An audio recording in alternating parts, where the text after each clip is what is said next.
திருச்சி ரயில் நிலையத்தில் சேது விரைவு ரயிலில் இருந்து 3 பெட்டிகள் தானாக கிளன்றது குறித்து தெற்கு ரயில்வே விசாரணை நடத்தி வருகிறது. இது பற்றிய விவரங்களை எமது செய்தியாளர் தினேஷ் விவரிக்க கேட்போம்.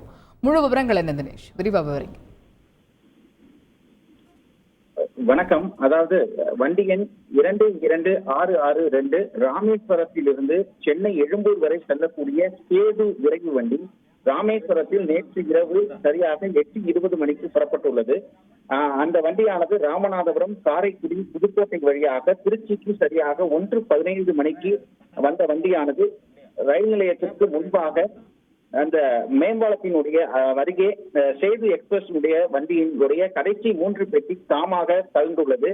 இதன் காரணமாக அதில் உள்ளே இருந்த கிட்டத்தட்ட 500க்கும் மேற்பட்ட பயணிகள் மிக பெரும் ஒரு அதிர்ச்சி அடைந்து கூச்சலிட்டுள்ளனர். உடனடியாக இந்த ரயில் அப்படியே நிறுத்தப்பட்டுள்ளது. மேலும் இந்த கலந்து சென்ற ரயில்களும் சிறிது தூரம் நகர்ந்து வந்து அப்படியே நின்றது. இதன் உடனடியாக ரயில்வே ஊழியர்கள் அந்த பகுதிக்கு விரைந்து சென்று அந்த பிரிந்து சென்ற அந்த பெட்டிகளை உடனடியாக இணைக்கும் பணியில் ஈடுபட்டனர்.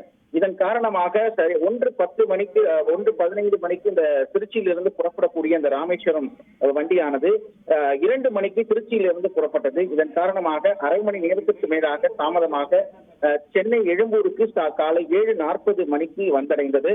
மேலும் இந்த ரயிலில் ஏற்பட்டுள்ள இந்த பிரிந்து சென்றது இந்த காரணமாக எதன் காரணமாக பிரிந்து சென்றது இந்த குறித்து இந்த ரயில்வே உயர்மட்ட அதிகாரிகள் தற்போது விசாரணையானது மேற்கொள்ளப்பட்டு வருகின்றனர். தற்போது இந்த நள்ளிரவு இந்த சம்பவமானது மிகப்பெரும் ஒரு பரபரப்பை ஏற்படுத்தியுள்ளது. விரிவான விவரங்களுக்கு நன்றி தினேஷ்.